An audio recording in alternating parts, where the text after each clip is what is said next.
Eu, literalmente, eu comparo a minha história com a história de Jó, sabe? Você conhece a história de Jó? Sim. Eu falo muito isso, que a minha história parece muito com a de Jó, porque Jó, ele tinha tudo, né? E ele foi testado dia após dia. E Jó foi perdendo as coisas. Ele perdeu o gado que ele tinha, ele perdeu a família, ele perdeu tudo, né? Ele perdeu toda a riqueza. E eu fui da mesma forma. Eu perdi o meu trabalho, eu perdi amizades que eu achava que eu tinha, eu perdi o namorado que eu, né, achava que era o amor da minha vida, eu perdi a condição financeira que eu tinha. Então eu vi tudo ir por terra abaixo, literalmente. Então a única coisa que eu tinha naquele momento era uma pitada de esperança, sabe, no meu coração. No nosso podcast, sempre trazemos convidados que têm histórias que inspiram e conectam. Vocês percebem que todos têm uma trajetória que de alguma forma você irá se identificar. E o episódio de hoje não vai ser diferente. Você já pensou em conhecer uma pessoa que tem 3 experiências para compartilhar? Experiências que transformaram a vida, impactaram momentos difíceis, momentos bons, momentos incríveis, pesadelos. Para vocês terem ideia, a pessoa que está aqui na minha frente venceu aquela doença tão temida por todos, o câncer. Mas, olha só, isso não resume quem eu trouxe hoje para vocês ouvirem. Aqui eu estou com uma pessoa que nós dividimos, antes de iniciar o episódio, eu brinquei que divido ela em 3 fases. Durante o câncer e com certeza após. Uma assessora, para quem me acompanha conhece, Paola Fernandes e Alessandra Marchiori, e produtora de eventos. Fala a verdade, não é uma pessoa que você pode ouvir, se inspirar e ainda aplicar o que você vai aprender? Mas o que vocês não sabem, e nem eu, é quem é essa pessoa antes de tudo isso. Quem é essa pessoa antes de atuar em produção de eventos? Quem é esta pessoa antes de ser assessora de Lele e Paola? E quem é essa pessoa antes de passar pelo câncer? Com vocês eu apresento com muita honra a minha convidada, Júlia. Júlia, muito obrigada, meu amor. Obrigada, eu que agradeço. É uma honra, eu estou muito feliz. Gente, já vou começar a me expor. Eu não consigo fingir costume com as convidadas que eu tenho. Não consigo. Linda, inspiradora, trabalhadora. Vocês não têm ideia de como o trabalho dessa mulher é impecável. Inclusive, já vai estar aqui a rede social dela para que você possa acompanhá-la e ter a prova do que eu estou falando. Mas como eu sei que vocês não querem saber de mim aqui, que nunca é sobre a Duda, é sobre o convidado, eu vou convidar a Júlia para se apresentar. Quem é Júlia? Olá, meu nome é Júlia Gurgel, eu tenho hoje 33 anos, sou esposa do Matheus, sou filha da Edirma, do José Maria, irmã do André e do Eduardo, e hoje eu tô aqui com a Duda, que a gente tem uma trajetória já juntas, né, Duda? É um prazer estar aqui. Eu falei pouco antes que normalmente eu tô por trás das câmeras, eu tô aí nos bastidores acompanhando clientes e no corre mesmo do meu trabalho, e hoje é uma honra estar aqui sentada, podendo contar um pouquinho da minha história. Assim como a Duda falou, muitas pessoas conhecem a Júlia a partir do momento que eu contei a minha história através do câncer, né, o que que eu passei com tudo isso, mas muitas pessoas não conhecem a Júlia antes do câncer, né. Quem é a Júlia, o que eu percorri, qual que é a minha trajetória, qual que é a realmente, assim, a minha história, né. Então hoje eu tô aqui para contar um pouquinho disso para vocês. Que incrível. Eu acho muito interessante, Júlia, não só você, mas outras pessoas que é muito fácil nós olharmos você como uma profissional, que está correto. Sim. A Júlia profissional, porque pessoal, ser assessora de influenciadoras de renome não é fácil. Júlia é responsável por organizar eventos grandiosos com mais de 1.500 pessoas. Nós não estamos falando aqui de amadorismo. Então, obviamente, as pessoas sempre focam na sua personalidade profissional. Mas o que eu acho interessante é justamente essas pessoas de sucesso, porque você é uma pessoa bem-sucedida, ter a oportunidade de compartilhar, para que não fique aquela imagem que eu estou aqui, eu sou essa pessoa por causa de influenciadora X, influenciadora Y. Obviamente, sabemos que sua vida tem uma transformação, foi algo grandioso e teve a participação de Paola e Lerê. Mas muito além disso, hoje nós não queremos focar no seu sucesso profissional. Nós queremos entender qual a sua história, como você surgiu, onde começou. Pode começar lá do iniciozinho, quando eu era adolescente, gente, não sabia nem o que queria da vida, nós queremos saber hoje disso. O profissional deixamos para depois. Compartilhe conosco quem é Júlia Gurgel por trás de tantos nomes, tantos trabalhos, profissões e clientes. Por favor, fale conosco a sua história. Então, é até engraçado, porque você falou uma parte que, às vezes, quando a gente é criança, né, quando a gente tá na nossa adolescência, muitas das vezes a gente nem sabe o que a gente quer, né. Mas eu, pelo contrário, você acredita? Eu desde pequena, eu sempre tive muito certo na minha cabeça tudo que eu queria e tudo que eu não queria. Eu falo que assim, eu não nasci em um berço de ouro, sabe, na minha família. Eu sou a filha do meio de 3 filhos, e minha mãe e meu pai vieram do interior, então assim, na época que eu era criança, os meus pais ainda eram muito da época antiga, sabe, vamos dizer assim. Meu pai era um homem muito machista, então ele não deixou minha mãe trabalhar, não deixou minha mãe estudar, minha mãe não podia tirar carteira, então eu cresci vendo algumas coisas e eu não concordava um pouco com isso. Então eu comecei, assim, a observar desde pequena, eu fui muito observadora com tudo que acontecia.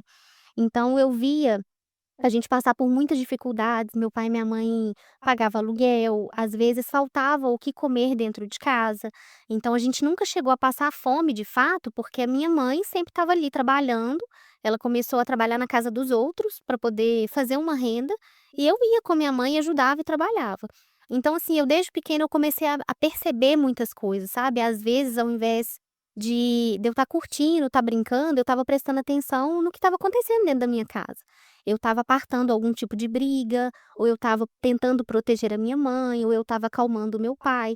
Então eu comecei ali, enquanto criança, ver o que que eu não queria para minha vida. Eu não queria esse tipo de relação, eu não queria esse tipo de casamento, eu não queria passar por aquelas dificuldades financeiras que eu via o meu pai e minha mãe enfrentando.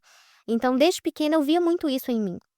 E eu sempre falei que, assim, eu sou uma pessoa extremamente criativa, sabe, sempre fui uma pessoa muito sonhadora, via filmes, via as coisas e falava que, assim, de alguma forma aquilo ia tornar-se realidade para mim. Era completamente o que eu vivenciava naquele momento, mas eu sabia que de alguma forma eu ia conquistar as coisas todas que eu tinha na minha cabeça. Então desde pequena eu lembro que eu estudava numa escola pública, e nessa escola a gente tinha algumas ferramentas, algumas oficinas, sabe, que a gente escolhia qual oficina que a gente queria fazer. E eu lembro que eu escolhi uma oficina que ela era de fazer bijuteria. E nessa oficina me ensinou a fazer um jacarezinho de miçanga.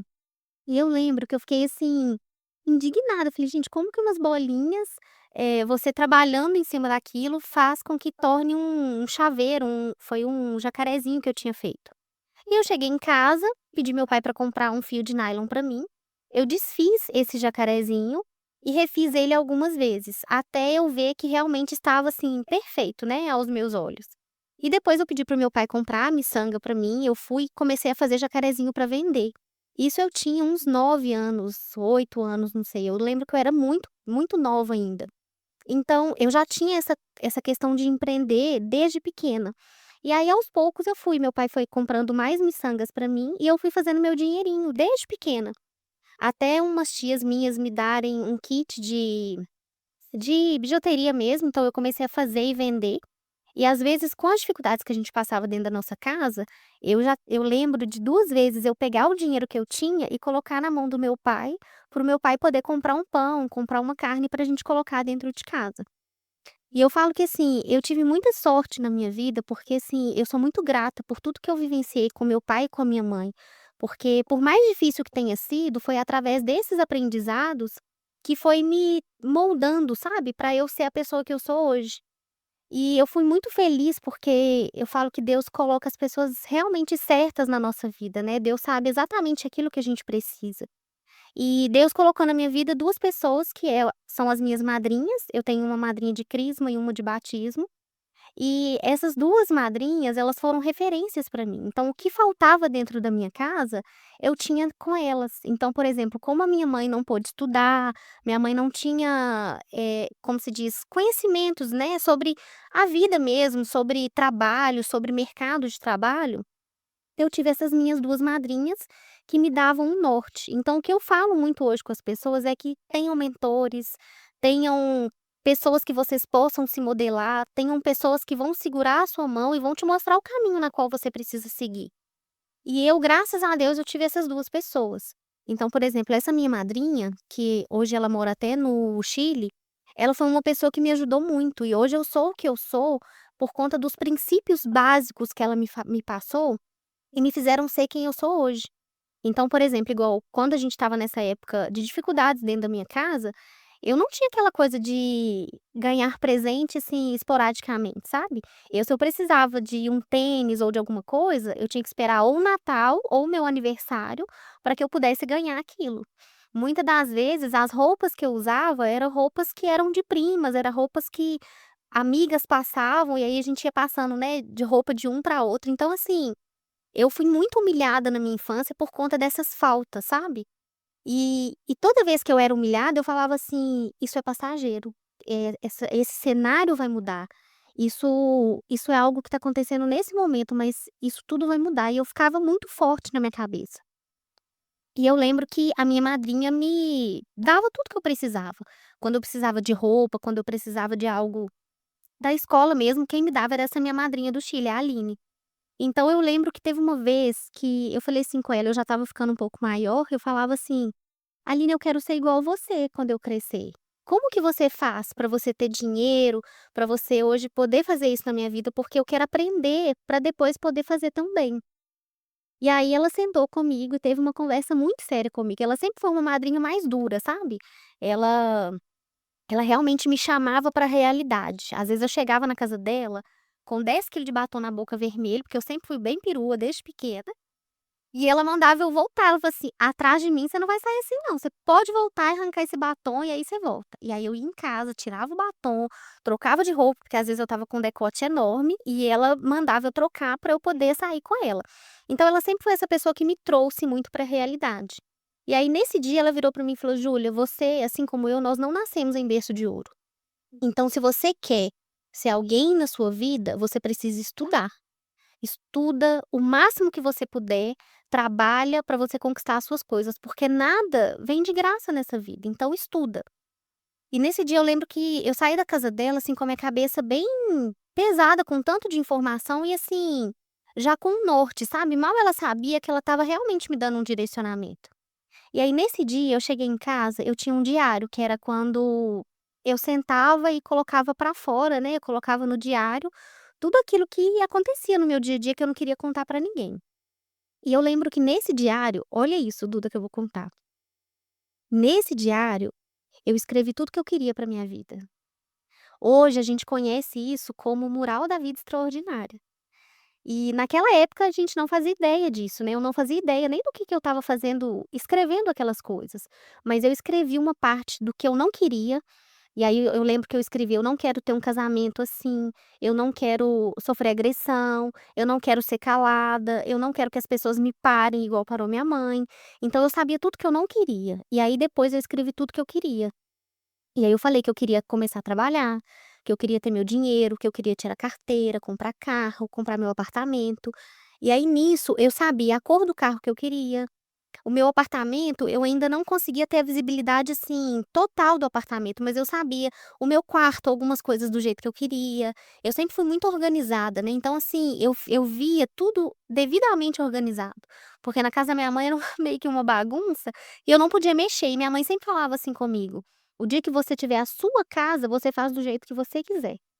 Então, eu ficava muito com essas coisas, tudo que de ruim vinha pra mim, eu tentava transformar aquilo como uma motivação, para eu poder pegar aquilo ali que minha mãe falava que na hora poderia vir de uma maneira ruim, eu falei: "Não, realmente, na minha casa eu vou fazer do jeito que eu quiser". E assim eu fui fazendo, eu fui conquistando as coisas, sabe, dia após dia, E aí eu tirei minha carteira, eu comprei meu carro, eu comprei meu apartamento, com 20 anos eu comprei meu apartamento. Então assim, só que para isso eu tive que deixar muitas coisas de lado, né, eu falo que para a gente conquistar algumas coisas, a gente tem que abrir mão de outras. Então na época que eu estava, né, na adolescência, ao invés de ficar na rua conversando, jogando conversa fora com os amigos que a gente tinha muito, eu às vezes ficava dentro de casa estudando. Então eu comecei a trabalhar muito cedo, meu primeiro trabalho mesmo, eu tinha 15 anos. Eu comecei a trabalhar como menor aprendiz e, assim, por mais que mulher sempre gosta de gastar, eu sempre fui muito vaidosa, por mais que eu tinha todas essas coisas, eu sempre juntava meu dinheirinho. E foi assim que eu fui conquistando as minhas coisas. Só que eu tinha uma limitação muito grande, porque o que eu estava fazendo na minha vida era já além do que meu pai e minha mãe já tinham conseguido. Então, por certa parte, às vezes eu me sentia culpada. Culpada por eu hoje ter um carro e, assim, ser diferente, sabe, a vida, que minha mãe e meu pai levavam. Então eu pensava assim na minha cabeça: "Ah, se eu conquistar se eu tiver meu carrinho, se eu tiver meu apartamento, já tá ótimo, eu não preciso mais do que isso para ser feliz". E hoje eu tenho uma mentalidade completamente diferente. Hoje eu tento galgar cada vez mais, né, porque nós temos que ser o imparáveis, né. Com O lá ele nunca deve chegar, né, então se eu conquistei alguma coisa, ótimo, eu agradeço muito a Deus por conta disso, mas eu sempre vou galgar cada vez mais algo novo, algo melhor, algo que me faz sair da minha zona de conforto, né. Mas antes eu não tinha essa visibilidade. Então, eu cheguei num determinado ponto da minha vida que eu estava querendo fazer muito, sabe, eu queria era dinheiro, eu queria crescer, eu queria ser cada vez mais reconhecida.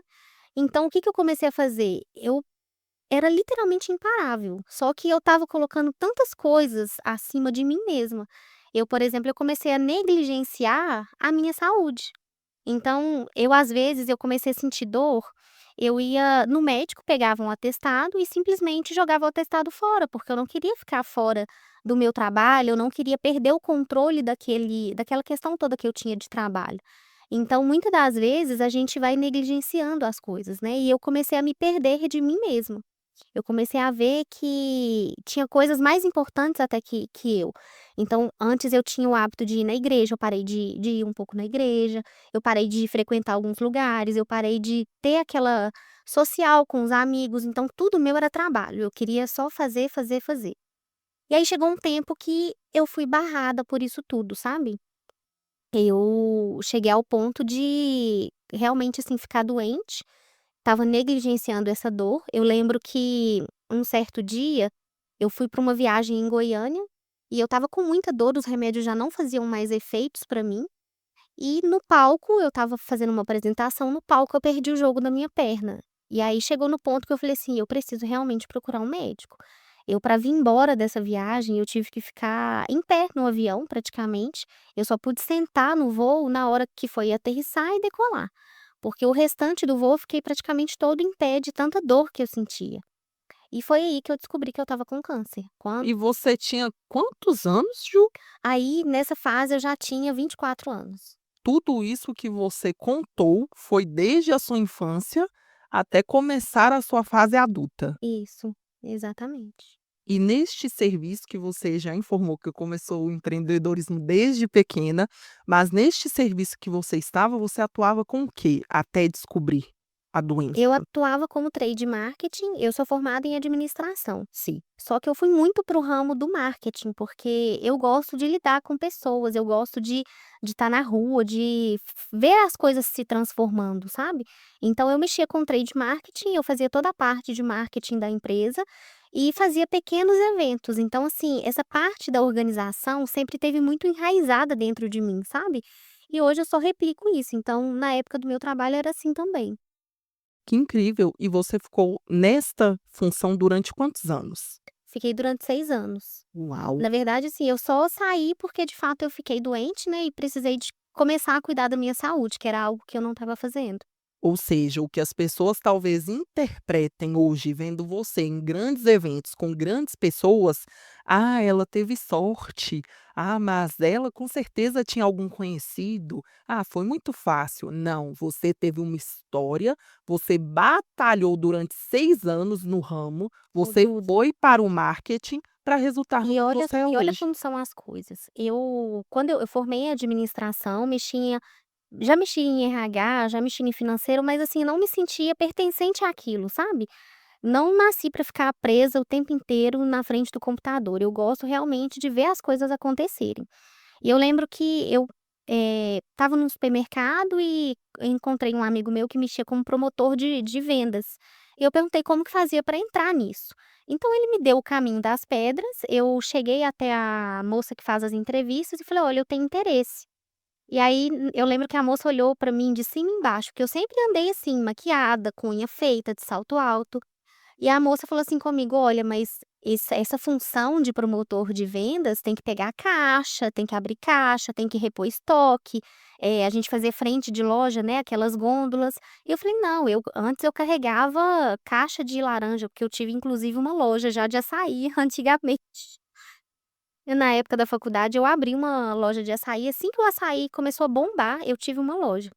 Então eu falei isso com ela, falei: "Olha, pra mim pegar peso, mexer com poeira, essas coisas pra mim não é problema, eu gosto é de trabalho". E aí comecei a trabalhar, só que eu tive uma parte muito importante nesse meu trabalho, porque eu fui abusada do meu ex-chefe.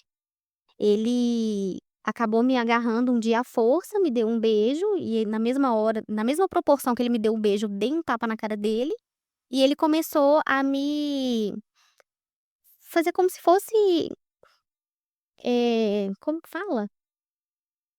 Eu até perdi o norte. É porque essa história mexe tanto comigo, mas ele começou, Ju assim, me fazer chantagem, sabe. Se eu não ficasse com ele, que ele iria me mandar embora, se eu não fizesse o que ele estava pedindo, ele ia contar pra todo mundo. E aí ele começou a me chantagear muito nessa época. E eu precisava muito do emprego, então eu acabei contando pra moça que tinha me contratado, e eu falei: "Olha, eu vou aguentar, porque eu preciso desse emprego".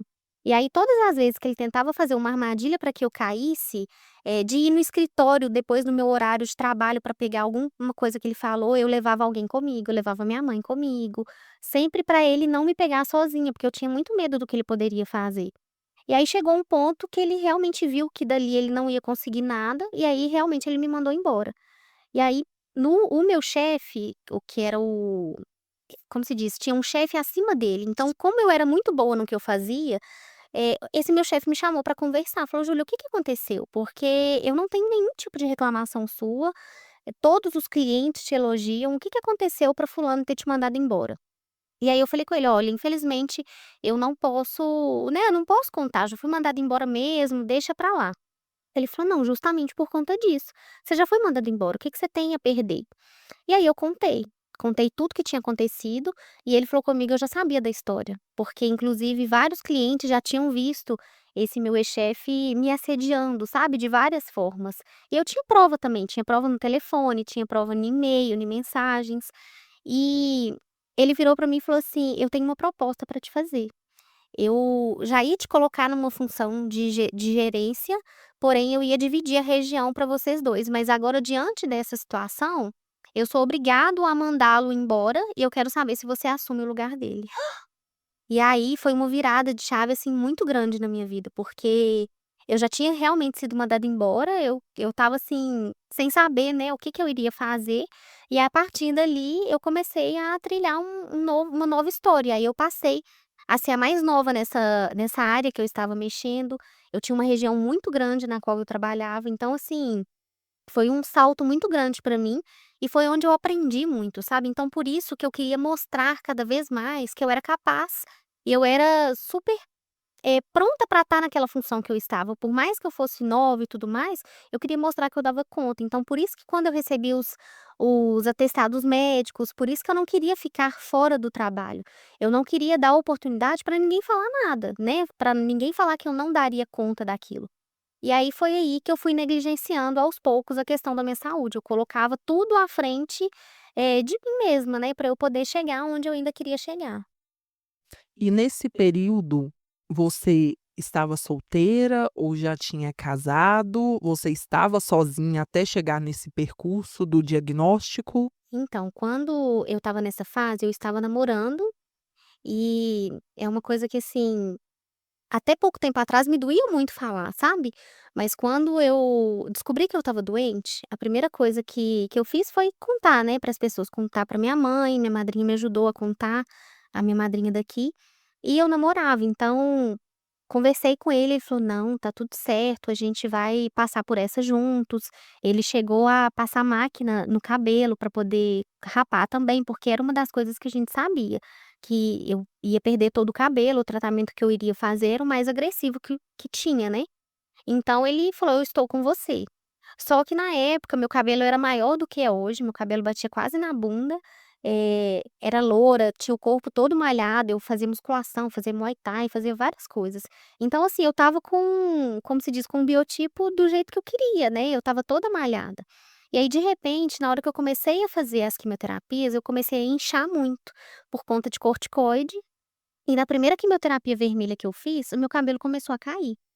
E eu lembro um dia que esse meu ex chegou pra mim e falou assim: "Olha", eu falei com ele que ele estava muito estranho, eu falei: "Olha, você tá muito estranho, você não tá me procurando, né, a gente não tá tendo aquela coisa que a gente tinha antes.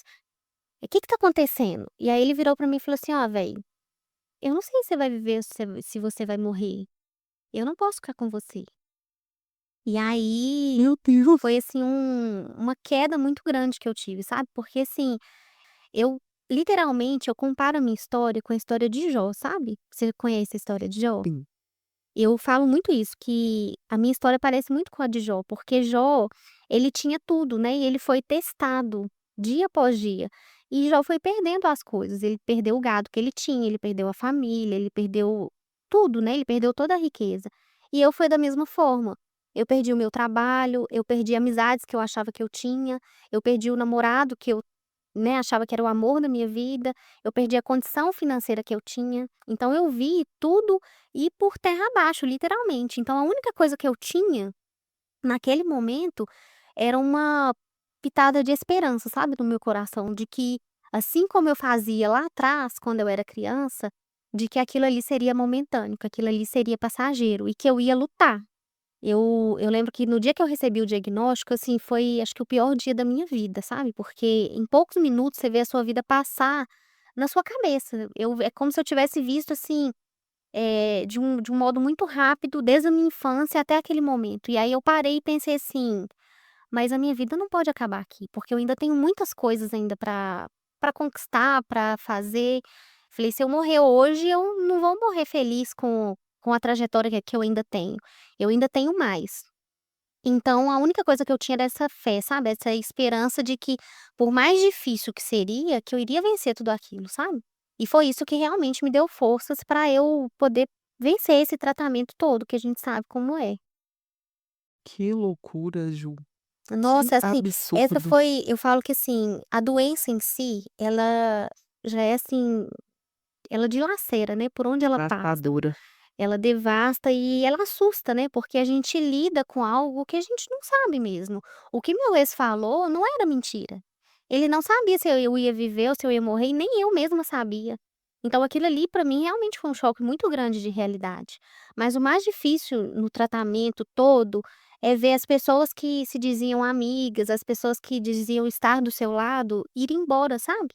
Porque assim, eu vi uma crueldade muito grande, sabe. Ao mesmo tempo que foi uma crueldade, eu também tive pessoas que entraram na minha vida nesse momento e que me fizeram enxergar que estariam do meu lado e que iria dar certo. E foi essas pessoas que realmente me ajudaram, porque se a gente passa por algum momento difícil e a gente não tem quem segurar a mão, se a gente não tem quem contar, a gente não dá conta. Porque nós não somos sozinhos, né. Deus não nos fez para sermos sozinhos. Então, de fato, nós precisamos uns dos outros. E foram esses outros, essas outras pessoas que apareceram depois na minha vida, que me fizeram dar força para que eu pudesse vencer a questão do câncer todo. Ju, se você pudesse falar algo que foi crucial para você conseguir vencer essa batalha. Eu falo que assim, para mim Deus, que não tem como, sabe, assim, se eu não tivesse a certeza de que eu sou uma filha amada de Deus e que Deus tinha planos para minha vida, eu não teria conseguido. Eu falo que, assim, a minha fé e a presença de Deus na minha vida é o que me sustenta todos os dias, não só na época em que eu estava passando por tratamento de câncer, mas todos os dias da minha vida quem me sustenta é Deus. E nisso tudo tive várias outras pessoas, né, minha mãe que ficou do meu lado o tempo inteiro. Infelizmente eu já não tinha meu pai, mas, assim, de alguma forma eu sabia que ele estava comigo também me dando forças. Meus irmãos, minha cunhada, minha madrinha, né, as minhas 2 madrinhas me ajudando muito, alguns amigos, e eu falo que, assim, Deus ele faz tudo de uma forma, assim, única, sabe. Deus, se alguma coisa tá acontecendo, você pode ter certeza que Deus tá planejando algo muito melhor lá na frente. E às vezes, a gente fala isso por falar, mas a gente não tem noção do quanto a palavra realmente tem poder. Tá. E Deus ele tem um plano sim para nossa vida e às vezes a gente não consegue enxergar, mas é de fato. Olha só para você ver o que que aconteceu, eu, né, perdi esse namoro, a gente terminou, eu comecei a viver minha vida, porque eu não me deixava bater por conta do câncer, eu fazia tratamento uma semana, na outra semana eu estava saindo. Às vezes eu não podia sair de casa por conta da cirurgia muito grande que eu fiz na perna, mas eu me maquiava inteira e começava a tirar foto, porque a minha autoestima sempre foi uma coisa que pegou muito em mim. Tanto que uma das coisas que eu pedi quando eu descobri que eu ia perder meu cabelo, era que eu não queria ficar feia. Então, assim que eu vi que meu cabelo começou a cair, umas amigas minhas fizeram uma vaquinha pra gente poder comprar uma peruca e eu não ficar feia. Olha Porque eu só. falo que, assim, cada um tem a sua forma de lidar com o tratamento, né, ou o que seja. Mas pra mim eu sabia que a peruca ia ser algo, assim, crucial pra eu poder tentar viver uma vida, aparentemente normal. Normal. E foi isso que eu fiz. Então olha pra você ver, eu fiz a cirurgia depois na perna, o tratamento em si ele teve 3 fases, né, eu fiz a quimioterapia, eu fiz a radioterapia e depois eu fiz a cirurgia que O seu desculpa lhe interromper, mas só para o pessoal entender, o seu foi em qual região? eu tive um sarcoma de Ewing que foi no fêmur. Quando eu tive o diagnóstico, o médico falou que era um câncer muito raro, porque normalmente ele dá em fase de crescimento e quando dá em adulto já não tem muito o que fazer, porque por ser um câncer ósseo é muito agressivo, porque se cai na corrente sanguínea, é muito fácil ele alastrar para o corpo todo e dar metástase, né, em tudo quanto é parte. Então assim que eu descobri o diagnóstico, uma das coisas que o médico falou comigo, era que eu precisava fazer os exames todos o quanto antes, porque cada dia que eu tinha era um dia de vida. E a única coisa que a gente precisava de saber era se o câncer realmente estava só na perna, porque se ele tivesse em outro lugar, aí teria que ser um tratamento paliativo, já não ia ter mais o que fazer. Então, assim, além de eu ter recebido um diagnóstico, eu realmente não sabia como seria dali, porque se tivesse ido para outro lugar, eu simplesmente ia ter que aceitar, vamos dizer assim, né, de certa parte. Então eu tive esse sarcoma na perna, eu estava com 17 centímetros de câncer, já no fêmur, e o câncer estava tão agressivo que ele não estava só no fêmur, ele estava também no músculo. Então, tanto que na cirurgia tirou, parte óssea, mas também tirou musculatura da minha perna. Então, por pouco ele não pega no meu quadril, porque se pegasse já não teria muito o que fazer. E era uma dor, assim, completamente insuportável, sabe. Eu, assim, tinha dias que a dor era tanta que dava vontade realmente de pegar uma faca e arrancar a perna fora pra ver se parava com a dor. Então, assim, eu passei momentos muito difíceis, sabe, de dor, de se reencontrar de novo no meio de tudo isso, porque a autoestima mexe muito com a gente, né. Nós mulheres, a gente estava até conversando um pouquinho Sim. disso antes, eh, o nosso cabelo é a nossa moldura, né. A gente fala que assim como o homem a maquiagem do homem é a barba, a da mulher é o cabelo, não tem jeito. É algo que a gente vem desde criança, né, a gente vê os nossos pais cuidando. Então pra mim, só pelo fato de perder o cabelo já era algo bem impactante. E aí você vê, você perdendo várias outras coisas, você vai assim, se definhando cada vez mais, se você deixa isso, né, se você permite com que isso aconteça. Então, aí eu tive esse câncer na perna e depois de 1 ano e meio eu descobri que eu estava com uma recidiva no pulmão. Mas antes de contar dessa recidiva, eu igual eu estava falando, as fases que eu passei, eu fiz a quimio, fiz a rádio e depois eu fiz a cirurgia. Sim. Quando eu fiz a cirurgia, eu precisei de fazer uma fisioterapia domiciliar, porque lá em casa, naquele momento eu era a única que dirigia. Então não tinha como eu ficar indo e voltando, e até mesmo porque na época eu ainda morava com a minha mãe, então não tinha como eu ir na clínica para poder fazer as sessões de fisioterapia. Então eu postei no Facebook falando que eu precisava de indicação de fisioterapeutas. E aí, várias pessoas marcaram, fisioterapeutas de tudo quanto é região, para eu poder ver quem que eu iria querer, e eu comecei a entrar em contato com eles para ver questão de valor, questão como que seria. E aí um deles, marcou antes comigo, foi lá em casa e ele: "Ó, a gente tem um monte de amigo em comum e tudo mais". E como a gente morava, assim, aparentemente perto, ele falou: "Olha, eu vou te cobrar mais barato pela sessão, porque aí quem sabe você consegue fazer até mais vezes". E aí comecei a fazer a fisioterapia com ele. Só que como eu estava numa fase que eu estava assim, vamos dizer assim, bem carente, ele virou meu amigo, sabe, assim, a gente conversava até horas, às vezes ele mudou chegou a mudar o horário da minha fisioterapia pra gente poder conversar mais. Às vezes ele saía lá de casa, a gente ainda continuava com mensagem conversando. E mal eu sabia que Deus já estava preparando todas as coisas. Então, assim, ele começou a me levar para sair. Teve um dia que ele chegou para mim e falou comigo que era totalmente antiético por conta da profissão dele, mas que ele estava apaixonado pela paciente dele. E aí eu falei: "Não, não Ai, que tem história nada a linda. ver", eu falei: "Não tem nada a ver", falei assim, e sem contar que, assim, ele era completamente diferente de todas as pessoas que já passaram na minha vida. E eu falava: "Não, você tá confundindo, a gente é só amigo", e assim eu de fato eu não queria saber de ninguém. Eu falei que enquanto eu não passasse essa fase toda, eu não tinha nem cabeça, porque enquanto eu ainda não estava tão feia, o outro me largou, eu estava igual um Sméagol, eu fico brincando com ele, ele morre de rir. Sabe o Sméagol do Senhor dos Anéis? Eu estava igualzinho, eram os fiapos assim de cabelo Ô, gente, que e pecado. mas eu mas é sério, eu falava assim: "Gente, esse homem só pode estar doido", porque eu desse jeito, sem cabelo, inchada, eu tinha perdido tudo praticamente, né, os gominhos que eu estava tendo, não tinha mais nada, eu estava realmente, assim, revestida por um inchaço muito grande, eu olhava no espelho, eu não me reconhecia. Então, assim, como que você pode acreditar que nesse momento mais difícil da sua vida, alguém se diz apaixonado por você? É assim, eu falei que é uma coisa de outro mundo, né, e eu realmente não aceitei, falei: "Não, você tá confundindo as coisas, a gente é só amigo". E ele continuou com as investidas dele. Ele ficou no total de 6 meses, me levando pra sair, tentava falar que era apaixonado por mim e eu sempre saindo fora. E aí chegou um dia, eu lembro que era época inclusive de carnaval, eu fui pra um sítio lá, não pegava sinal de internet. E aí nesse sítio eu tenho uma dupla sertaneja que eu amo, que é Matheus e Cauã, e eu estava escutando e aí uma das músicas eu lembrei dele. E aí minha mãe falou: "Ah, você tá gostando desse homem". Eu falei: "Que gostando, gente, eu só lembrei um pedacinho da música que eu lembrei dele", porque a música falava, eu de cá e você de lá, e eu lembrei que a gente não estava conseguindo conversar pelo WhatsApp.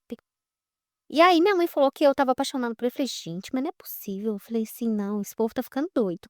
Quando eu cheguei, que eu fui retomar a fisioterapia, na hora que eu vi ele, eu não tive outra reação a não ser pular no pescoço dele, dar um abraço nele, eu não beijei ele.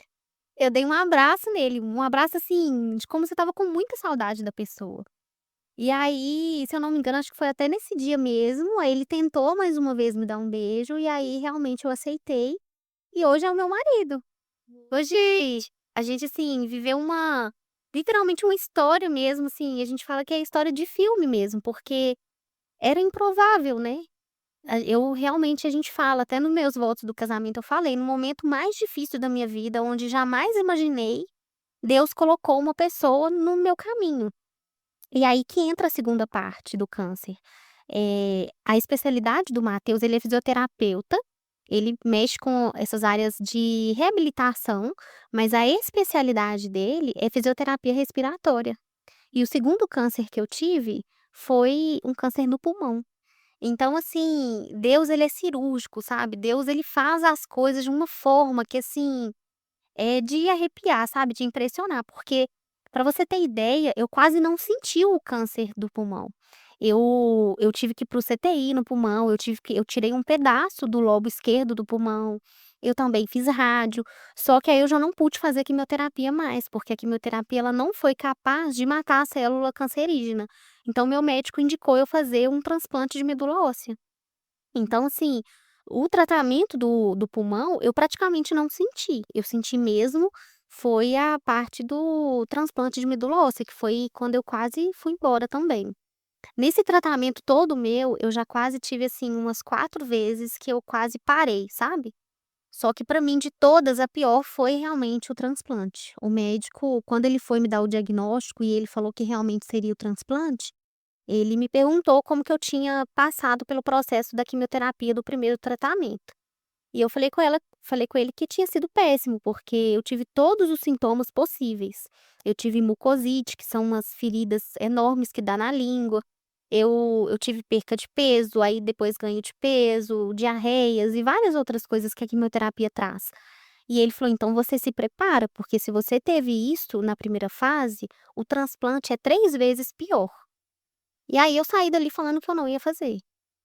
Eu falei: "Eu não vou fazer, eu vou morrer aos poucos", eu falei assim, porque isso até você ser curada, você quase morre, né, porque é uma medicação muito forte lutando contra uma célula maligna, né, então assim, só que isso acaba que impacta todas as outras células boas, então você sente literalmente como se você estivesse morrendo aos poucos.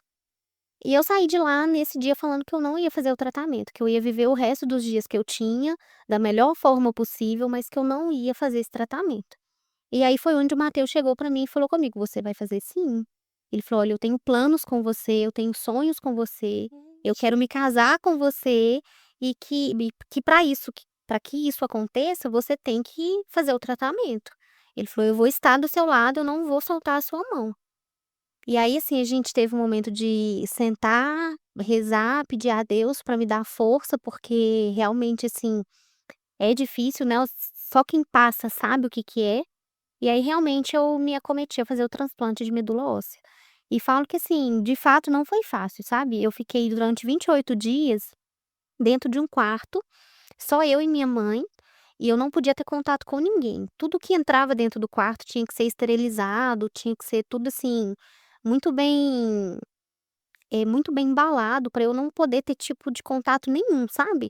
Então as enfermeiras que entravam no quarto, elas entravam como se ela estivesse entrando numa nave espacial, elas entravam toda encapuzada, igual a gente viu depois aí com o covid, era isso a realidade que eu tive durante 28 dias.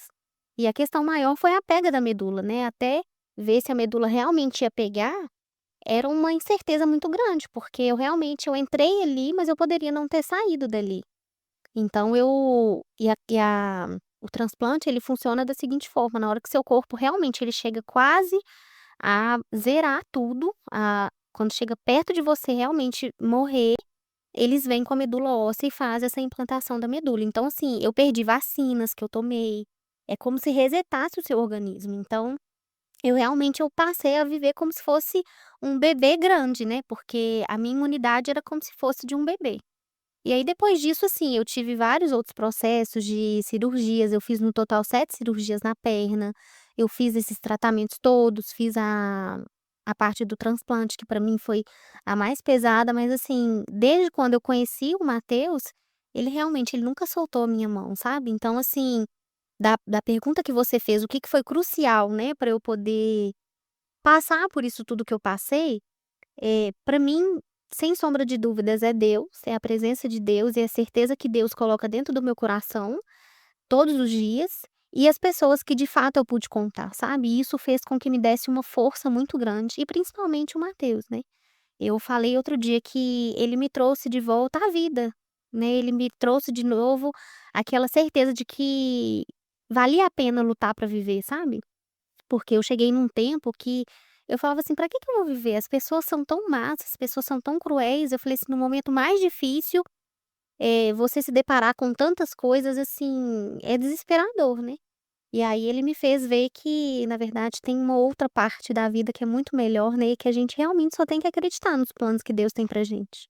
Que história de filme, Ju. É. Que lindo. Deus respondeu a sua oração, o homem que você pediu a Deus nos seus momentos mais difíceis. É inspirador porque sabemos que essa doença, a realidade são de várias mulheres abandonadas, que elas não aguentam lutar sozinha, porque a dor de ter o grande amor indo embora é pesada. Então, sim, você é privilegiada. É, tem uma situação difícil, mas é interessante quando nós vemos o outro lado. Você contando até um câncer que só de falar ninguém nem gosta de mencionar essa palavra, você consegue trazer algo bonito. Você definitivamente ressignificou toda a sua dor. E isso é muito incrível. E para quem vê vocês dois hoje, para quem verá Júlio, o esposo dela, o Matheus, é magnífico. É grandioso ver você aí hoje bem. E sem dúvidas, Deus e ele foi enviado por Deus. Vamos se dizer que ele foi o seu anjo na terra Exa para você estar É isso assim que eu falo hoje. com ele, ele foi realmente enviado por Deus, porque eu me perguntei, Duda, durante muito tempo, assim, por que eu, sabe? Eu tive as fases que eu perguntei por que eu estava com câncer, e tive a fase por que eu fui a única que sobrevivi, porque eu estive com várias pessoas que passavam por tratamento de câncer junto comigo, não só na rede social, mas também fisicamente no hospital na qual eu fazia tratamento. E todas as pessoas, Duda, morreram. Eu fui a única que fiquei viva. E eu chegava assim, eu ficava com aquele conflito comigo mesma, sabe, porque, tipo assim, ao mesmo tempo que eu estava muito feliz de ter sobrevivido, de estar viva, eu ficava assim: "Mas por que eu?". Porque parecia que era algo até errado, sabe. Eu falei assim, as outras pessoas também tinham Esse a dia. vida, né, tinha sonhos, tinha planos e tinha tudo. E aí eu ficava perguntando pra Deus: "Por que eu?". E durante muito tempo eu fiquei martelando isso na minha cabeça. Essa questão dos tratamentos e as cirurgias que eu fiz me trouxe uma deficiência. Então, aí que me deixava às vezes até desanimada também, sabe, com relação ao meu potencial, com relação ao que eu estava fazendo aqui, né, qual que era o meu propósito. E a gente fala muito disso, né, a gente escuta muito falar de propósito, qual que é o nosso propósito de vida? Eu tenho certeza que, assim, se tivesse uma fila vendendo propósito, ia muita gente, porque muita gente hoje em dia ainda não sabe, qual de fato é a sua história, o que que você veio fazer aqui na Terra, né, qual que é o seu propósito de vida. E eu fiquei durante muito tempo nisso. Então eu cheguei até o desenvolvimento pessoal, que foi onde comecei a entender o que que Deus queria de mim. Então hoje, com a história que eu tenho, eh, pela história do câncer, pela história que eu tive de ressignificar tanto o meu passado, com coisas que eu passei da minha infância até agora, de todas essas rejeições, né, que eu tive, eu hoje eu sei, né, eu entendo que o meu propósito é ajudar as pessoas.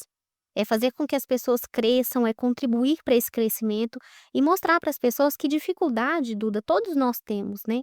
Cada um tem sua cruz. Eu tive essa parte que foi do câncer, mas tem pessoas que têm tantas outras, né. Tem gente que lida com luto, lida com rejeição, com muitas outras coisas. Então, se eu sair dessa situação, que era improvável, né, até sobreviver, e eu fiz literalmente de um limão uma limonada, todas as pessoas também conseguem fazer isso, né. Eu falo que eu ouvi isso uma vez e eu jamais esqueci. Tudo que acontece na nossa vida, se a gente for pegar uma escala de 100%, 90% é o que a gente faz com as coisas, né, 10%, somente 10% é aquilo que aconteceu com a gente. Então na minha história, da minha história inteira, o câncer foi 10%, o 90% é o que eu faço a partir daquilo.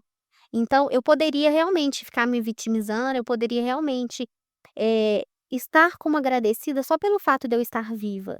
E eu te confesso que durante muito tempo era essa mentalidade que eu tinha. Eu tinha na minha cabeça que eu não poderia pedir mais nada a Deus, porque só pelo fato de eu estar viva já era o suficiente, sabe? Que se eu tivesse que pedir mais alguma coisa para Deus, eu estaria assim, pedindo demais, sabe?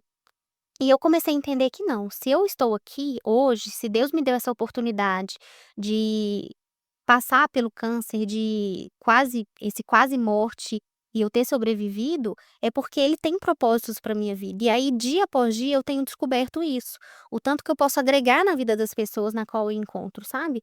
E isso é o que tem me dado um combustível, assim, enorme para eu alcançar cada vez mais. E aí entra a história que eu te falei lá do meu passado, de que: "Ah, não, só um carrinho tá bom, só uma casinha tá bom". Eu falei: "Não, Deus é o Deus que nos deu, se ele nos deu a capacidade de sonhar, ele nos dá também a capacidade de realizar. Então eu posso muito mais, eu mereço mais, eu quero mais, e é isso que eu tenho buscado todos os dias, sabe. Então assim, hoje eu tenho tentado manter tudo num equilíbrio, porque não adianta eu querer só uma coisa e esquecer das outras. Hoje eu preciso ter o meu espiritual bem alinhado, a minha saúde, o meu desenvolvimento, eu preciso ter isso tudo muito bem alinhado, né, que é o que a gente fala da roda da vida. Então hoje eu tento ser uma pessoa melhor do que eu fui ontem, e eu tento mostrar que, através de uma dificuldade que a gente tem, é o que a gente pode realmente dar uma guinada na nossa vida, sabe? Eu ouvi uma certa vez também um comentário, nem sei se é verídico mesmo, mas falava o seguinte, que tinha uma menina que tinha tentado suicidar. E ela estava no hospital e o médico chegou perto dela e começou a perguntar para ela por que que ela tinha feito isso. E aí ela falou: "Ah, eu não faz sentido mais minha vida", ela estava numa depressão e tudo mais. Aí o médico mostrou para ela aquele painel onde fica marcando os nossos batimentos cardíacos. E aí o médico virou para ela e falou assim: "Tá vendo isso aqui? Isso aqui é o seu coração. Ele tá subindo e descendo. Se ele estiver reto, é porque a vida acabou, é porque você morre. Se esse aparelho ficar reto, é porque você morreu. Então, de fato, Duda, nós precisamos ter os nossos altos e baixos para que a gente possa valorizar o que a gente tem, sabe?" Hoje eu sou muito grata a Deus por tudo que aconteceu na minha vida, seja coisas boas e sejam coisas ruins, porque foram elas que me trouxeram até aqui hoje, sabe? São elas que estão me moldando, que estão me lapidando para ser a Júlia que eu sou hoje. Então, se Deus virasse para mim hoje e falasse assim: "Júlia, você quer voltar atrás e não passar por tudo que você passou, começar a sua vida a partir dali?" Eu não aceitaria, porque hoje, assim, eu sou muito feliz com a Júlia que eu sou, sabe. Hoje eu consigo enxergar um pouco mais os outros, antes eu pensava muito em mim. Antes eu não valorizava as coisas básicas que eu tinha, um beber uma água, um respirar, um caminhar. Quanto tempo eu fiquei Duda, eu usei muleta durante 4 anos. Durante 4 anos eu usei muleta. Sim. Perto da minha casa tem uma pista de caminhada, às vezes eu passava por ali, assim, eu sempre eh, pegava me chorando, sabe, porque o que eu mais queria era me sentir viva de novo, era voltar a viver, era sentir o vento bater na minha cara, era poder andar sem as muletas me prenderem, sabe. Então eu precisei de perder muita coisa para eu poder valorizar o que eu tinha. Então, assim, hoje eu valorizo tudo. Eu valorizo desde as pessoas que estão na minha vida, até as pequenas coisas. O respirar, o falar, o conversar, o andar, o tudo. Porque na hora que a gente tá passando, a gente só dá valor quando perde, né, a gente já escuta muito isso. Eu lembro que na época que eu morava com minha mãe, que eu estava passando pelo tratamento, minha mãe morava no quarto andar. Eu conseguia subir só um lance de escada, o restante eu tinha que subir carregada no colo. E às vezes, muitas das vezes, nós temos tudo. A gente reclama de tão pouco, sabe? Às vezes tudo na nossa vida vira um problema. E a gente não faz ideia do que é não ter, sabe? A saúde, do que é não ter a condição de fazer o que seu corpo grita para fazer. É você querer caminhar e sua perna não responder. Então, assim, eu hoje eu sou uma pessoa muito grata, sabe, a tudo que Deus tem feito no meu caminho, na minha vida, tudo que eu sou hoje mesmo, sabe. E eu tenho certeza que os planos de Deus são muito maiores ainda do que eu posso imaginar. Com certeza. E é muito interessante você falar disso, que você aprendeu a valorizar, porque no início eu falei: "Quem é Júlia?", porque existiu uma Júlia e agora existe a Júlia Gurgel, a Júlia diferente, renovada, ressignificada. Quem é a Júlia Gurgel hoje? O que você é hoje, o que você apresenta, o que você atua, o que você já considera um grande sucesso, o seu trabalho. Compartilha conosco, depois de tudo o que você passou, quem você se tornou. Olha, hoje eu sou uma pessoa sonhadora, eu sou uma pessoa ambiciosa, hoje eu sou uma pessoa forte, sabe, hoje eu sou uma pessoa imparável. E hoje eu sei que o limite ele só tá dentro da gente, dentro da nossa mente, porque se a gente acreditar que a gente vai conseguir, a gente consegue. E hoje eu faço o que eu amo fazer, hoje eu cuido das pessoas, hoje, através da organização que eu sempre tive na minha vida, eu trouxe isso de uma forma para transbordar na vida das pessoas. Então hoje eu faço eventos incríveis, eventos igual você falou, eu faço eventos de 1.500 pessoas, até eventos menores de 15, 50, 100, 200 pessoas. E eu faço por amor mesmo, eu faço porque eu encontrei um propósito para isso, sabe. Tudo que eu faço, eu coloco muito amor naquilo, e é essa a minha entrega. Então eu tento, não só para a execução dos eventos, né, como produtora de evento, mas na assessoria também. Então eu sinto, Duda, que as pessoas precisam de pessoas, nós precisamos uns dos outros. Então um pouco do meu trabalho é esse, é me doar, não só no trabalho, mas de parar para ouvir a necessidade da pessoa, de transformar aquela ideia, aquele sonho em realidade, sabe. Porque, tudo é possível, a gente só basta querer e acreditar. E muitas das vezes, até esses clientes mesmo, eu trago um pouco disso. Às vezes a gente acha que uma coisa é muito grandiosa, que a gente não vai dar conta, que a gente não vai conseguir, e aí eu venho com a narrativa totalmente ao contrário: "A gente vai conseguir", porque eu lembro tudo que eu passei, né. E aí, assim, o que que se torna tudo tão pequeno, sabe. Eu falo assim: o que que a gente não pode conseguir na nossa vida, é só o que realmente se a gente colocar na nossa cabeça que a gente não consegue, aí de fato a gente não vai conseguir. Mas se você acreditar, você vai até onde Deus quiser que você vá. Então, assim, hoje eu trago, através do meu trabalho, um pouco disso, sabe, de trazer essa experiência para as pessoas, de trazer um pouco da realização mesmo dos sonhos dessas pessoas e mostrar que pode ser real mesmo. Perfeito. E Ju, você hoje, além de ser uma produtora de eventos, está também na escola de mentoras, você atua com a Alessandra Marchiori e a Paola Fernandes como assessora. Isso. As pessoas de fora talvez tenham um pré-julgamento de que foi muito simples você estar ali. Mas quem já viu a sua trajetória, quem vê a admiração da Leile e da Paola por você. De fato, você entrega um trabalho impecável. Eu vou nos eventos que você organiza e é incrível, não tem um detalhe fora do lugar. Muito ao contrário, supera tanto que eu vou em todas as imersões. Eu não paro de ir. Ah, você já fez a mentoria. Não tem problema. É um evento grandioso. É um evento gostoso. Eu queria só que você falasse para que aqueles que achem que você chegou lá, só apareceu, ou foi indicado, ou teve sorte. A Júlia que precisou se ressignificar, se dedicar para estar na posição que você merece, que você é merecedora para trabalhar. Ô Duda, para chegar nesse ponto, eu preciso te fazer só um breve comentário, porque eu entrei no desenvolvimento pessoal através de uma dor, né. Todo mundo vai por uma dor, e eu fui por uma dor que eu estava vivenciando dentro da minha casa. Então, o primeiro evento eu levei o meu marido para ele ir junto comigo, através de uma live que a Paola fez. Na hora que ela estava contando um pouco da história dela e do marido dela, eu falei que ela estava contando a minha história. E aí eu mandei mensagem para ela, falei que eu precisava ir, e eu não tinha dinheiro, não tinha um centavo na minha carteira. Eu lembrei que eu tinha um cartão da Renner de crédito, e a Paola, eu já conhecia a Paola há uns anos atrás. Eu fui uma das primeiras pacientes da Paola quando ela atendia no fundo da casa do pai dela. Então eu mandei mensagem para ela, contei a minha história e falei com ela que parece que, assim, Deus colocou ela realmente na hora certa, no lugar certo, porque ela falou tudo o que eu precisava de ouvir. E aí eu pensei isso: "Se ela conseguiu, eu também posso". Então eu acabei passando esse ingresso nesse cartão da Renner, dividi de 10 vezes, e fui nesse evento com meu marido. Lá eu tive um ganho de consciência muito grande, porque eu comecei a entender que, na verdade, o problema não era dele, que o problema era também meu, né. Então a autorresponsabilidade bateu bem forte em mim nesse dia. Só que é aquela coisa, depois que a gente vê, a gente não desvê mais. E como eu comecei a entender um pouco do que estava acontecendo dentro de mim, eu quis mais, eu quis buscar mais conhecimentos.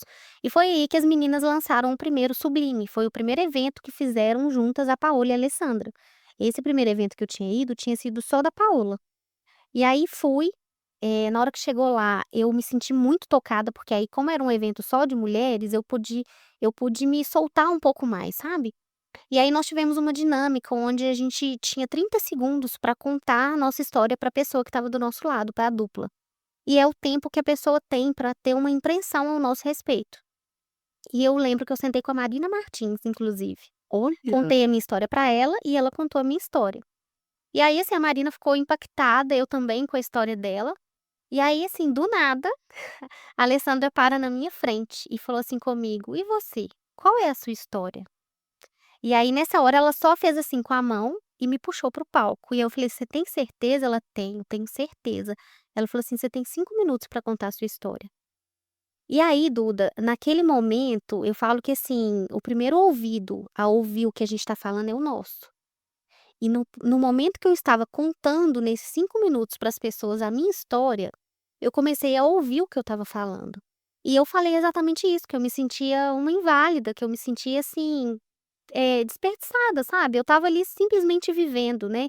Na verdade eu estava sobrevivendo, eu não estava vivendo. E aí, na hora que eu terminei de falar, na hora que eu olhei, todo mundo estava chorando.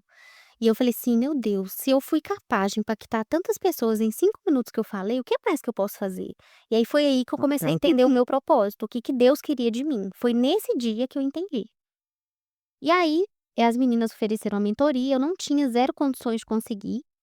Saí de lá, assim, elas fizeram um coquetel no final, eu saí de lá falando assim com a minha amiga: "Eu ainda vou estar ali, o meu lugar é ali, o meu lugar é ali". Eu saí profetizando, eu falei: "Na próxima eu vou estar ali". E aí cheguei em casa, assim, arrasada por não ter conseguido comprar a mentoria. Meu marido perguntou como que tinha sido, eu contei. E aí passou e eu fiquei assim, no meu coração ainda aquele desejo, sabe. Eu falei: "Eu tinha que estar nessa mentoria", algo me diz que ia ser um divisor de águas na minha vida. E aí na segunda-feira, as meninas lançaram mais 5 vagas. Elas: "Gente, tem muita gente procurando, nós vamos abrir mais 5 vagas". E isso era no horário do almoço, e meu marido almoça todo dia em casa. E aí eu falei com ele, "Que você tá doido aí? Que tá acontecendo?". Eu: "Amor, você não tá entendendo, as meninas lançaram mais 5 vagas. É tudo que eu precisava, isso aqui é um sinal de Deus pra mim". E a gente tinha um cartão que a gente estava deixando, assim, pra emergência mesmo, porque os outros cartões todos estavam, assim, todos estourados. E ele falou assim: "Amor, vamos conversar". Ele me sentou na mesa, a gente foi conversar. E ele falou assim: "Você tem certeza que isso vai te fazer algum bem, né, vai te trazer algum benefício?". E eu falei assim com ele: "Amor, eu não sei te explicar o que que tá dentro do meu coração, mas alguma coisa me diz que eu preciso de fazer essa mentoria. Algo vai acontecer a partir dali". E ele falou: "Não, então se Deus tá te mostrando, se você acha que realmente vai valer a pena, então pega aquele cartão nosso de emergência e faz". Ô Duda, assim, foi realmente um passo de fé mesmo, porque eu não sabia nem como que a gente ia pagar essa questão, sabe. E aí fiz a mentoria, assim, anotava tudo, fazia tudo que elas pediam, lia livro, via filme, tudo. E aí no mastermind, eu cheguei lá, eu assim, desde pequena eu sempre fui muito observadora, sabe. Às vezes eu tô quieta, mas eu tô observando tudo ao meu redor. E assim, aí teve um momento que as meninas juntaram no pai da Lele que chegou lá, e aí as meninas juntaram no pai da Lele e no Anderson, e eu fiquei meio que assim, sabe, meio que deslocada nessa hora. E aí eu vi a Paola, fui chegar perto dela pra falar um pouco assim, se ela lembrava que eu era paciente e tudo mais. E aí do nada eu virei pra Paola e falei assim: "Olha Paola, eu sei que vocês estão começando agora o Sublime, mas eu vejo um potencial muito grande em vocês. E com a bagagem toda que eu tenho, eu sinto que eu posso ajudar vocês a crescer. Então eu não sei como que vocês estão, assim, ainda de estruturação, mas se vocês precisarem, conta comigo, porque eu tô aqui pronta para ajudar vocês, eu quero ver vocês crescerem". E aí fiz isso com a Paola, eu dei as costas e fiz a mesma coisa com a Alessandra. Falei a mesma coisa com a Alessandra. "Ô Duda, me pergunta assim, eu não fui intencionada para fazer isso, eu simplesmente, assim, deu no meu coração, é como se fosse um sopro, sabe, é como se Deus tivesse soprado no meu ouvido para eu fazer aquilo". E aí, isso era num domingo, na segunda-feira elas me mandaram mensagem falando que queriam conversar comigo. E aí nós tivemos uma reunião online, e eu fui contratada para poder estar com elas. Então assim, nada acontece na nossa vida por um acaso. Eu falo que se a gente não tem oportunidades, muita gente fala: "Ah, é porque eu não tive oportunidade, é porque fulano tem sorte", mas a oportunidade é a gente que cria. Deus, ele faz tudo, mas ele não faz a nossa parte. Se a gente não vai, se coloca em movimento, se a gente não sai da nossa zona de conforto, não tem jeito. Deus bate na nossa porta, mas ele não abre maçaneta, então é a gente que tem que se colocar em movimento. E naquele dia, foi literalmente, assim, um ato de coragem que eu tive, porque eu nem sabia direito do que se tratava, e aos poucos, assim, logo que eu comecei com elas, eu caí já automaticamente num evento de 500 pessoas. O único evento que eu tinha feito mesmo, grande, era o meu casamento, porque as outras coisas que eu mexia antes eram coisas pequenas, né. Era no máximo, assim, 50, 100, 200 pessoas, agora nessa proporção eu nunca tinha feito. E automaticamente, assim, Deus ele realmente ele vai nos dando um chão mesmo para que a gente possa dar o passo, né, ele vai capacitando a gente cada dia mais. Então, assim, eu tenho me desenvolvido cada dia mais, e estar nesses eventos tem sido muito bom para mim, porque além de eu colocar o meu trabalho à vista de todo mundo, eu tenho aprendido, né, o desenvolvimento pessoal é algo incrível, eu tenho entrado de cabeça cada vez mais no desenvolvimento pessoal, porque eu amo pessoas, eu amo conhecer as pessoas, eu amo entender muito esse mundo, sabe. Então unir essas 2 coisas pra mim é, assim, magnífico. Eu realmente, assim, eu amo o que eu faço. E assim como eu fiz com as meninas, eu tenho feito com várias outras pessoas, porque eu sei, quando eu vejo uma pessoa, eu falo que é muito muito de mim, sabe. Eu sinto a energia da pessoa, eu sinto que tem pessoas que eu olho e falo assim: "Aqui não dá, o santo não bate, não vai", e aí você pode saber. Então, assim, quando eu sinto que vai, e foi o que eu fiz com as meninas, e realmente igual agora elas receberam uma placa de 1.000.000, pensar que eu fui a primeira da primeira turma do Sublime Black, né. E depois disso, eu tô com elas já tem 1 ano e 3 meses. Então, assim, ver que eu fiz parte deste 1.000.000, sabe, isso é muito grandioso, porque por trás de um sucesso, por trás do sucesso todo que elas têm tido, tem um trabalho muito árduo por trás, né, são noites, às vezes, que a gente não dorme, eu, como se diz, eu compro mesmo aquela ideia e eu vou a fundo naquilo. Não meço esforços para fazer o que tiver que fazer, mesmo com as limitações que às vezes eu tenho. Então, assim, eu faço literalmente por amor. Tudo que eu faço como se fosse para mim. E por isso que eu entrego cada vez mais o melhor aí dos eventos que você tem visto. Uau! Agora todos sabem que Júlia Gurgel não teve sorte. Foi uma construção e, diga-se de passagem, uma ousadia que você se expor para essas pessoas requer um pouco de coragem e ousadia para falar. Júlia, se pudesse, você sabe que nós ficaríamos batendo papo o Nossa, quem dera. tempo inteiro, A gente Júlia. nem vê a hora Eu passar. estou aqui com uma mera mortal só babando na sua história. É inspiradora, é emocionante, é transformadora, é trazer esperança para aquelas que acham que não têm. Definitivamente te ouvir faz aquelas que já passaram pela sua situação ou estão na situação que você está e elas ressignificarem a vida. É pegar com Deus, focar nas pessoas que realmente a amam e esquecer aquelas que não a amam e, se for, deixe ir, porque Deus irá trazer aquelas que realmente precisam estar com você. E você provou isso. A sua história mostrou que há esperanças. Na pior situação possível, se eu confiar em Deus, assim como Jó fez, eu receberei muito em dobro. Assim como Jó recebeu, assim como você está recebendo. Com certeza. Maravilhosa. Ô Duda, assim, se eu puder deixar uma mensagem agora para as Por pessoas, favor. na Bíblia mesmo fala sobre os momentos de dificuldades que a gente passa, né, sobre o deserto. O deserto, ele não é um lugar de permanência para ninguém. O deserto é um lugar de passagem, é para ser algo passageiro. Mas infelizmente ou felizmente, todos nós passaremos pelo deserto. E o deserto é um momento que faz com que a gente cresça, sabe? Para que a gente saia da nossa zona de conforto. Então hoje eu não sei o que você pode estar passando na sua vida, qual que é a sua dificuldade, se é doença, se é algum problema de relacionamento, se é financeiro, mas saiba que o deserto é passageiro. E que se você tá ali é porque algum aprendizado você vai trazer disso tudo. E você vai sair desse deserto muito melhor do que você entrou. E foi exatamente isso que eu fiz. Eu ressignifiquei tudo que me aconteceu e hoje eu posso escrever uma nova história para minha vida. E está escrevendo uma maravilhosa história, Ju. Isso você não tenha dúvidas. E quem vai acompanhar Júlia Gurgel a partir de hoje vai ter essa prova. Ju, muito obrigada Eu pela que sua agradeço, foi uma participação. delícia. Foi maravilhoso. Eu sei que é o primeiro de muitos, que não tem como ficar só em apenas um episódio, que a sua história é maravilhosa e merece ser compartilhada.